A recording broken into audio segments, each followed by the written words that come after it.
What is this? Is this a new heavy-duty SUV?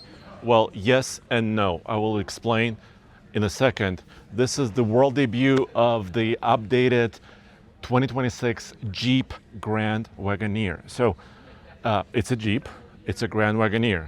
Before, we weren't so sure because they had different kind of branding around this full-size truck-based SUV, but now it's labeled as a Jeep and it's only known as the Grand Wagoneer. There's no more Wagoneer that was there before. And this heavy-duty version is a plug-in, range-extended electric hybrid. So I'll tell you everything about it. We can see it, look at the chassis that's behind there. We can look at all the details, power specs, acceleration numbers, and the rest. But I think we need to start with styling, because for 2026, Jeep updates the styling. Like I said right there, it's labeled Jeep. And it now kind of falls in line with the trim levels and the structure that's available in the new 2026 Cherokee, Grand Cherokee, and of course this Grand Wagoneer. So they redesigned the top design element here, the LEDs, and they made the grille kind of resemble what's also available on the Grand Wagoneer S, which is, or the Wagoneer S, which is an all-electric vehicle, but this is not. This is still powered by the 3-liter twin-turbo inline-six Hurricane engine. So they'll have several power choices for you, and this is kind of one of them. You also see over here really beefy tow points, tow hooks in the front, because this is their Upland off-road version of the Grand Wagoneer. So you can come around here. You can notice here different hubs, different wheels, different tire. This is a 6-lug hub that we've seen before, and this is a 20-inch wheel and pretty aggressive, I'm happy to say, pretty aggressive, this Wild Peak tire. So this is called the Upland trim. Let's walk over here really quick. The Upland trim offers, you have additional skid plates, really capable 4-wheel drive system. Of course, it's a body-on-frame SUV. That's why I'm calling it a truck. This goes up directly against the Chevy Tahoe, the Ford Expedition, the stalwarts of the industry as far as big family SUVs that can tow a lot. And the Grand Wagoneer has the distinction, there's a hitch hiding behind here. It has a distinction of having best-in-class, bar none, towing. If you equip it properly, 10,000 pounds. So like a Chevy Tahoe is capable of towing about between 82 to 8,400 pounds. Same for the Suburban. The Ford Expedition, the new one, is up to 9,600 pounds, but this marks that 10,000 pound trailer. I haven't done it myself. We've towed pretty heavy with some of these, but I want to do that coming up for you. Gauntlet, 10,000 pounds. Let's go. We'll check it out. So that's really important. Then we can also talk about the plug-in hybrid. They call it the REEV, R-E-E-V, range extended electric vehicle. So we'll check it out in a second. But I wanted to show you one more thing. Come over here. So I just want to show you how insanely roomy this is. The captain's chair is here in the middle, and look at the amount of space, giant amount of space for the walkthrough. And the Grand Wagoneer is really grand in the sense of size, because 137 inch wheelbase, longer wheelbase than most other competitors. There's also the long version, L, Grand Wagoneer L, that's going to be available. So as far as space is concerned, look at this. I'm almost 6'3". There's a sunroof here up above me, and I have lots of space. I'm really comfy in the third row. This actually is a third row where a large person can feel comfortable for a long distance trip. The C-pillar here is not super wide.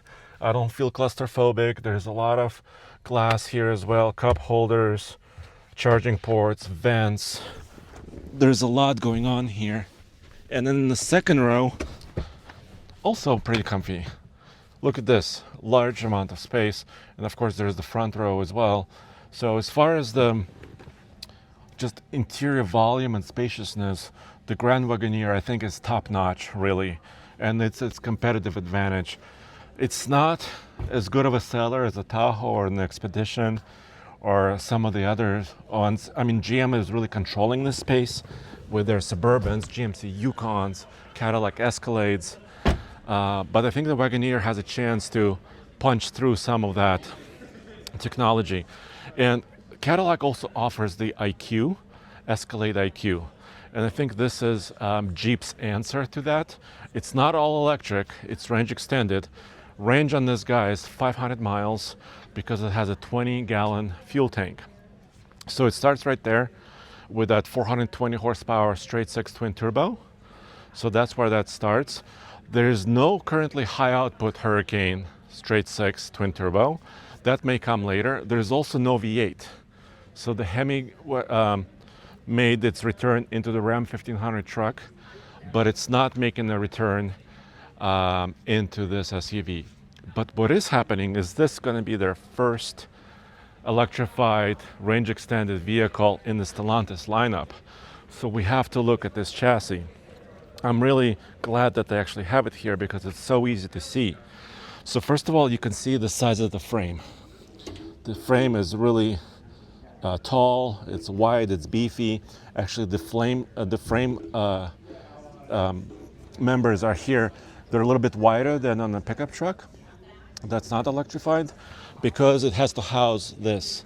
This is the liquid-cooled batteries that are in the middle of the vehicle. It also kind of makes the center of gravity really kind of centralized and very, very low. Except one thing that I noticed here, if you look below the frame, this member here is, and the battery cradle is actually a little bit below where the frame is. So you would probably have to really jack up on the air suspension and actually lift up this vehicle. I'm sure they have thought of this, but I've noticed this difference, which is a little bit strange. But here are the specs, right? So 92 kilowatt hour battery, which is here. Basically, it's very similar to the old Ram Charger powertrain. Because the wheelbase is a little bit shorter than the truck, this fuel tank is smaller. This is a 20-gallon fuel tank. In the pickup truck version of this electrified chassis, the tank is about 27 gallons. So smaller fuel tank. They also said because this is going to be very luxurious, look at this new interior. It's also going to be heavier than the pickup truck because it's got 3 rows of seats. Let me turn this off. Hold up. There it goes. It's got, look at all the luxury that's here. It's got this new ruby red interior. So it's going to be a little bit heavier, they said, than the pickup truck. As such, it will not be quite as efficient or go as far. And also because the wheelbase is shorter, it cannot accommodate the bigger fuel tank. But 500 miles of worry-free range is really great, in my opinion, because even if you don't charge, you could refill the fuel and keep going and going and going. Let me show you the generator. So the generator, this is the front. This is basically underneath the hood. This is the front of the vehicle. And this is a Pentastar V6, 3.6 liter V6. I was just talking to some of the engineers behind the powertrain. They said they've simplified this engine a little bit further. It doesn't have really traditional accessories on the front of it. It's very, very simple. It, at the maximum level, produces about 173-ish horsepower of electricity. So this engine is not connected to the driveline. It's not propelling the vehicle. All it's doing is it's running a generator to power the batteries. So you could see a lot of high voltage components in orange. So, but you would say, okay, wait a minute, 173 horsepower is not enough to move this and also tow a heavy trailer. But it doesn't need that because there's always going to be a buffer of energy inside the battery. So the maximum horsepower is 647 horsepower and 620 pound-feet of torque. And Jeep says 0 to 60 is possible in about 5 seconds flat. For this kind of a large and heavy vehicle, that's pretty impressive performance. So you have 647 horsepower, and then this generator will backfill the energy as you need it, but there's always a buffer. So if you're climbing that grade, according to Jeep, and you're pulling a heavy trailer, or maybe you're fully loaded with all your people, there's a lot of excitement here. You still have that buffer in the battery, and then the engine slowly kind of backfills that energy, so you still have the same performance, same acceleration, and same comfort, no matter what mode you're driving in. So that's pretty clever. Charging, level 3 DC is available, and Jeep told me 10 to 80% is charges capable of about 45 minutes.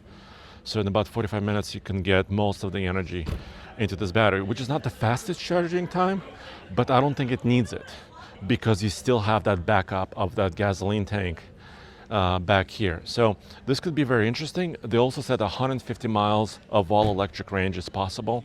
Here you see the rear electric motor, inverter system, and there's one in the front as well. So it's all-wheel drive, four-wheel drive capable. Rear here, and of course another motor up there. Here you can see the exhaust system. It's quite interesting. It's running all the way from the very front to the very back as if it was just a regular gasoline powered vehicle, but of course it's not. And it has that distinctive 8-lug bolt wheels, and I think it looks really attractive. The one you see here is their kind of top of the line Summit Reserve. They also call it Summit Obsidian. It's a two-tone look. This color is called Ghost. I really love some of the naming that Jeep does as far as their colors and their trim levels and their options. And that ruby red interior is just insane. Here's another look at that interior with the fancy console in the middle. Check it out. I'm kind of a sucker for a kind of color like this in the interior, and this is something very special. So you might be saying, all right, that's nice, but how much does it cost? That's a good question. So Jeep has an eye for, obviously they want to succeed here. They want to sell a few more of these. So they are pretty aggressive with pricing. We don't have the price though on the range extended EV yet, but they said the base Grand Wagoneer for 2026 will start at $65,000, including destination charges. That's pretty aggressive. Like most basic Tahoe starts at around 62, 63 grand. So this is very close to where the segment leader, the Tahoe, is. So if that's going to happen with the Grand Wagoneer, I mean, that's a really good news. And of course, something like this could be approaching 100 grand because you have all the options, all the luxury, 647 horsepower of electric power in this particular model. And of course, new design and style. So that's kind of the price range I'm thinking personally, but they said they're going to take a look at the market and they're going to attack it with pretty aggressive pricing, which they should, because they need to bring up their popularity of this truck. And I think there's a lot of good stuff here. I've off-roaded the Upland edition, or they called it something else before. It's quite capable, even though it's a large vehicle. It's kind of hard to off-road in a very large and heavy vehicle like this, but nonetheless, that does really well. And some of these more kind of street-oriented versions of it are very large and comfortable, and that's kind of what you want, right? When you're buying a big SUV like this to haul your family and your things around, you want everybody to be comfortable, including the third row, center row, and of course the front row passengers. So it'll start at about 65. It's going to be built here in Michigan, these Grand Wagoneers.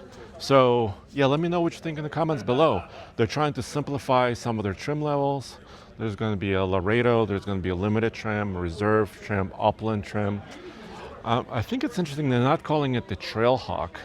I think they really need a Grand Wagoneer Trailhawk with red tow hooks, even beefier tires, to really go up against, for example, something like the Expedition Tremor and also the Z71 or the AT4 versions of the GMC Yukon. So maybe that's to come, we don't know, but this is the world debut of the 2026 Grand Wagoneer. Thanks for joining me, and I'll see you next time at oldtfl.com.